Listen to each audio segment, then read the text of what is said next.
Alright guys, what's going on? Today we're playing Icarus. Welcome to Goose's gaming tutorials. I'm going to try and keep it short, sharp, to the point. I'm not going to give away too much, and you're just going to roll with the game, because I know you're all gamers, and that's how we do it here.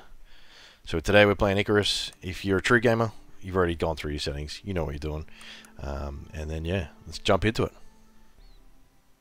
Alright, so the first thing you're going to see is create a character. Alright. You can have individual characters that can go in and out of prospects, which is what is going into a game call, right? They call it prospects. So very basic customization here. I like to go for the Fallout Boy look, as in the game, not the band. You go very basic choices here. Alright.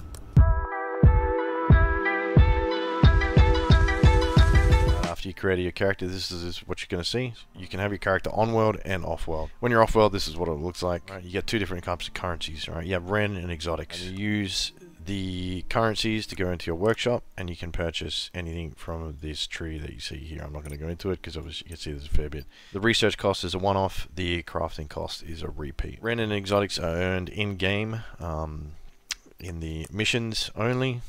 So the items that you craft from your workshop end up in your loadout here on your items. These are the ones that you can take with you. You can go on and off world as much as you want, but you can bring these items back with you when you leave. You just got to make sure you take them off your person, put them in your dropship, and then bring them back with you. You can use them next time. You also got your talent tree. Alright, there's 12 sets of talent trees under 3 different titles. Not going to go into those either. And then you've got your tech tree. Not going to go into this either, because you'll work it out for yourselves. Like I said, you have 3 different game modes. Outpost is basically a risk-free building mode. Next one you got is missions. There are 87 missions over 2 different maps. Here you start, obviously here is like a tutorial mission. The timer on there is IRL, in real time. Okay, it's not going to take you 7 days to complete a mission, but you can smash through these very fast if you want to. Certain missions will unlock the capability to do other things. Alright, once you progress through those, you unlock those. This is the one you want to aim for first. It allows you to manually mine exotics on missions. Otherwise you have to build an extractor, and it's a high tier thing. And if you go into a mission here, you'll see that this guy will talk over me for it, but whatever. You can change the modifiers. Alright, easy, medium and hard. The rewards will be plus 50%. You can read what the modifiers do down here. The difficulty in the skulls is the base mission difficulty. So usually the higher skulls, you mean you'll have to go into harder biomes. There'll be tougher enemies. Then the last one you got is open world. You can choose the map you want. Create new open world, choose your difficulty, which will just be in essence the modifiers that we talked about. This is where you can take your workshop items into the drop with you. Bit of a spoiler alert, because originally the map is hidden when you do missions or when you're in a prospect. If you haven't been somewhere, you won't see it. It has a fog wall. This will give you a brief overview of what the world is like. I won't go into it. It's pretty self-explanatory there. If you want to pause the video, have a look. Let's jump in. You can change it to Steam or private. At the moment, it's only peer-to-peer. They're looking at dedicated servers, but it's in beta at the moment. All your usuals down the bottom left: health, oxygen, food, water, and temperature. Up in the top right, tells your environment, what biome you're in. The weather forecast, because there are storms, you can take exposure damage if you stay on them for too long. So just bear that in mind. You want to jump off. If you bought workshop items with you, go in there, grab all your workshop items. Alright, and that's how you return back to the station. Hold down your interact key, and you'll start collecting things from the floor. Alright, whatever's collectible. Stones are a little bit trickier to get straight away, but not for very long. Once you collect enough, what you want to do is go into crafting. The first thing I always build is a pickaxe. It drops it down in your toolbar, which you can juggle as you see fit. Now that you've got a pickaxe, you don't have to worry about picking stones up off the floor. Simply walk up to the node.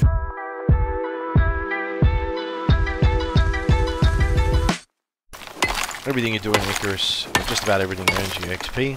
Up at the top left, you can see how much you're getting and what your progress is towards the next one. And now that you've got enough stone, what you want to do is build yourself an axe as well. So you can start chopping down trees. Trees and hunting animals is the best starting source of XP. As you can see, you just load up there, you get 300 per tree.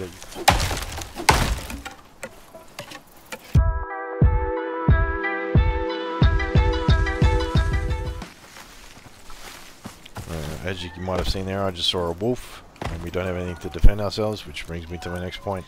Now the first ones you want to grab off the bat, the wood spear, the stone knife, and the basic bandage, just to stop those bleeds. And then you will get your knife for getting meat. The way the food works in Icarus is very similar to Valheim. You have 3 stomach slots in essence, and you get certain buffs, as well as unlocking the... When you unlock the wood spear, you also have access to javelins, which creates a 5 stack at a time. Now, this brings us to the next point of managing your oxygen, your food, and your water. But you want to look for this blue nodes of oxygen.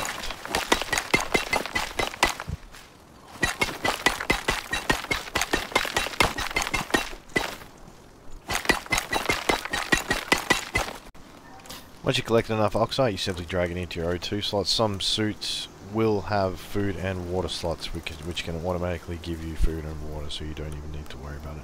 As you can see, I've already picked up some berries. You can consume them. You can look at your statuses here, and it tells you what the food buffs do. You can read them before you eat them as well. As you can see, in most survival games, your tools will take durability. Simply right-click, press repair. What you want to focus on is leveling up as quickly as possible, either by hunting animals or simply just chopping down trees. You can pick up these small trees just by pressing your interact button, but I would recommend using your axe once you have one, because it gives you more resources from it. And we've got a wolf here. You have stealth mode, they won't see you, hopefully. If you get a critical hit from stealth, there is a kill cam. It's kind of cool, very cool feature in the game.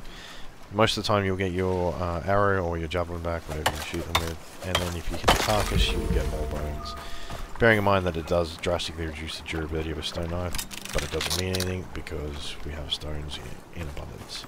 Later on, I wouldn't recommend using your skinning knife to get bones. I would just stick with the axe or pickaxe to get bones. Hunting animals is a very quick way to level up in this game. What a shot, by the way. And there we go, we just leveled up. So we actually just got that last bit of XP from skinning. You see here in the talent tree, you have talent points and solo talent points. It'll say if they're active or not, depending on if you're playing with friends. For some reason in open world, even when you're playing co-op, these are still active. So now I will recommend the next few points that you want to spend is probably the campfire, the torch, and the bedroll. Okay? All this stuff, unless it spawns, unless it comes from a bench, you just craft it on your person. So the torch will help you at night time to see. The fireplace will let us cook food. And the bedroll, which we need a little bit more fur for, will let you set a respawn point. To put things down, simply just drop it in your hotbar, equip it, and place it down. The fire will need fuel in the form of wood. And simply put meat there, and now that's cooking. Now that we've got that down, the light source can go into your L slot, which saves you a space on your hotbar. Simply press it on stack. So there are caves in Icarus. Caves will be where you get some of your iron nodes, some of your precious metals, things like that. They're usually around the edge of the map. Some are hidden behind walls that you have to cut through with a pickaxe, and others are... Some smaller caves can be in these little outcrops here of rock that you see. Now if you get desperate on food, fish are generally an easy source. Simply shoot it with your bow, stab it with a spear, walk up to it, grab it, and you've got a fish.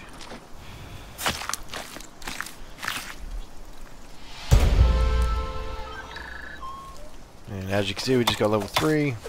Now your next 3 points, I would recommend, good timing.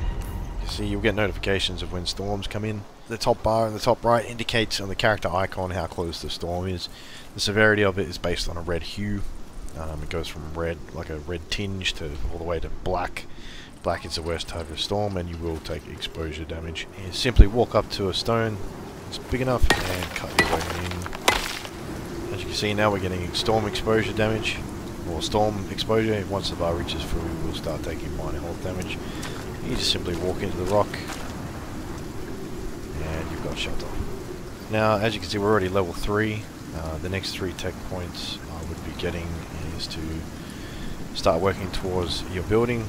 If you're managing fine with the game and you're not having any issues with shelter or health or food, water, oxygen, all that sort of stuff, I'd recommend at level 5 go straight for the wood. It has more hit points. It just seems a lot more durable than the thatch. But for now, start working towards your thatch.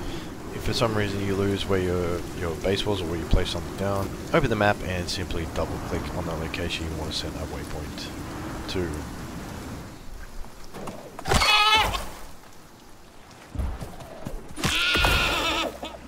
Another interesting fact in Icarus is that if you leave animal carcasses lying around when you hit them, it will attract wolves, and in turn you can also hunt the wolves. On that there is a button for third person, first person, in case you didn't know. You can either simply click and drag to drop stuff out of your inventory or right click and destroy. Right, now that we have a bedroll, you will see that it says no shelter underneath. That means either one of two things: it will take damage outside or it needs shelter to function. So if we place this down, you'll see I can't use it because it requires shelter. If it does not have that no shelter notification, it means it can be placed outside without taking damage from storms, or it will function outside. Don't forget that underwater there can be some materials underwater as well, if you're in the right locations. Like here for example is a sponge. Now you can see down the bottom carry weight bar has popped up. It means I'm getting close to being over encumbered. Usual story, not going to explain it. And boom, we just hit level 3. Level 4. Alright, now you hit level 4 in your tech tree. You want to grab the roof, the door, and then I would probably go the wood crate, just because you're going to start incurring excess items. As you can see, I'm already getting quite full, as well as heavy. And look at that, it's starting to get nighttime now, so it's not a bad time to build ourselves a base. Just chuck a floor down. You'll see that that's quite uneven. Doesn't look very neat, but then the poles will snap, and you get yourself a good foundation. Also, it looks a bit neater, and there is structural integrity in the game as well. So, say for example, if we started building things off this wall, if those struts weren't there, it would collapse eventually. Okay. Indicating arrows will show you. Press whatever your keybind is to rotate the structure. If you hold F, you'll get your variants. Alright, it's quite good. There are some variants which need to be unlocked. Let's say for example the door. We need a door frame.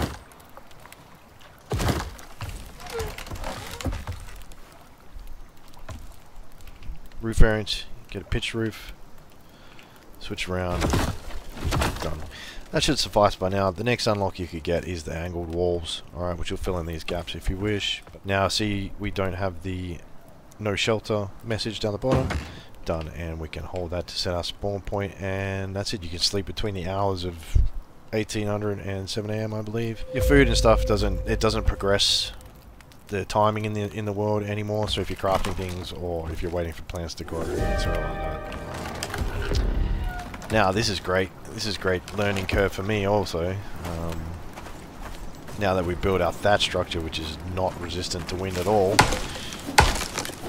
it will take damage, and we haven't learned. I believe we haven't learned the hammer.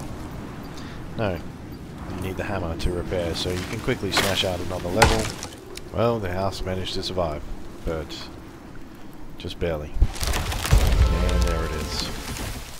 Yep, so grab the hammer. Don't make the same mistake I did. But again, it depends if you're unlucky enough to get a storm straight away.